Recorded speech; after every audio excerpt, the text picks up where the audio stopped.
Bon Gilles, je suis arrivé jusqu'à Pissos. Là c'est l'élevage du prince noir, c'est ça qu'on est venu voir. Prince noir de Biscaye, oui. Alors raconte-nous un petit peu cette histoire, c'est quoi? Je me suis installé ici en 2006, j'ai racheté cet élevage. Je suis vraiment parti sur une idée de rendre mes cochons heureux, d'avoir une production de plus en plus qualitative, qui se rende gentiment vers une production plus organique, on va dire, éco-responsable. La ferme, au fil du temps, s'est inscrite aussi dans un écosystème, c'est-à-dire qu'on utilise les déjections des animaux pour fertiliser les sols. Je n'achète plus d'engrais depuis très longtemps, on fait tout en organique. Aujourd'hui, tout l'assolement, on est à plus de 50% de culture en bio aussi. Et ensuite, on a toute la partie de label rouge, donc élevé en plein air. Et j'ai créé le prince noir de Biscaye, j'ai créé une race. Et j'utilise une race en croisement qui s'appelle le Berkshire. Je suis le seul éleveur en France à utiliser cette race. C'est la race royale anglaise. Et les lignées mères sont hébergées au château de Windsor. On l'a croisé avec des truies un peu plus régionales ici, on a fait un croisement qui a donné le prince noir de Biscaye. Alors Pepper, c'est la star de la ferme ici, c'est notre mascotte, tout simplement. C'est la mascotte, vous le gardez quoi. Donc aujourd'hui il a 2 ans, il fait à peu près 400 kg. C'est une boule de gentillesse et d'amour.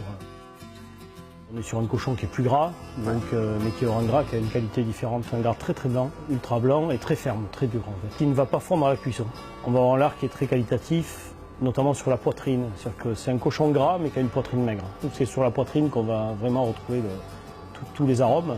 Et on a surtout une quantité de gras qui n'est pas rédhibitoire dans une assiette. Tu m'as dit que tu allais m'amener... Si t'es gentil, je te ferai goûter. Ouais, je parie que c'est secret encore, mais... C'est un chef, un petit chef. Un petit chef de la région. J'attends de voir ça. Et ça, c'est l'art du croisement qui fait que j'arrive à conserver ça. Et c'est ma petite recette. C'est ma petite recette. Et les chefs ont leur recette, moi j'ai la mienne sur le croisement. Alors, du coup, ça intéresse les chefs, ça? Ça intéresse les chefs, oui. Premièrement, ça les intéresse parce qu'ils identifient une origine d'un cochon qui vient de la ferme La Bruyère à Pissos, avec Gilles Pécastin qui a innové sur une race. Et ensuite, sur la qualité, en général, ceux qui y goûtent, ils ne changent pas d'avis. Mon esprit aujourd'hui, c'est de faire alliance avec des chefs que je sélectionne. C'est-à-dire qu'aujourd'hui, je ne vais pas donner ce produit à n'importe qui, tout simplement parce que je veux des gens qui sont capables de le mettre en valeur, qui vont y amener chaque fois une touche supplémentaire qui va permettre de passer des nouveaux caps, quoi. Et on en a l'expérience ici. J'ai un magazine là, donc on regardait ça tout à l'heure. Gourmet de France, donc officié par Michel Guérard. Là c'est des vrais pros qui l'ont évalué. Ils ont évalué plein de produits. Je regardais de la région. Il y en a qui on va pas le citer, mais il y en a qui ont des belles notes et d'autres un peu moins. Mais là, carton plein quoi. 4,8 sur 5. On a le record historique. Je pense qu'on ne peut pas faire de la bonne cuisine sans des bons produits. Et on peut pas savourer un bon produit sans l'avoir bien cuisiné.